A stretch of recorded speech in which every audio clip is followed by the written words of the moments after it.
Дубаев, Вести, Татарстан.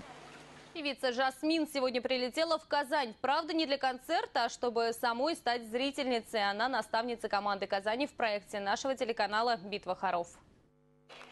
Почти 200 человек пришли на прослушивание. Накануне состоялся первый тур. Лучших выбирал хормейстер проекта. А сегодня участникам предстояло выступить перед наставником казанской команды Жасмин.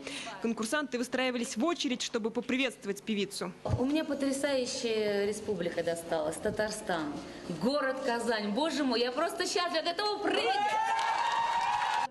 В хоре только 20 человек. Непростая задача выделить их из 200. Многие уходили со сцены, так и не допев свою песню. Да и самой певице приходилось прощаться с конкурсантами со слезами на глазах. Очень трудно было Жасмин сказать: «Нет, спасибо, вы нам не подходите». Ну, я вообще такой человек очень тактичный, интеллигентный. Мне всегда очень не люблю говорить «нет».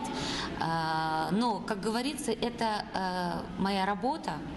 И так как я здесь все-таки не балуюсь и не играюсь в какие-то игрушки или шуточки, это серьезное дело.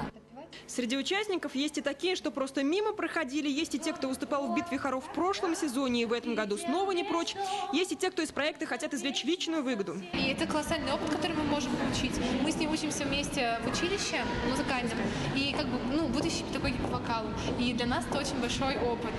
В плане, как будут управлять хором, как будут вести наставники. Это все очень важно.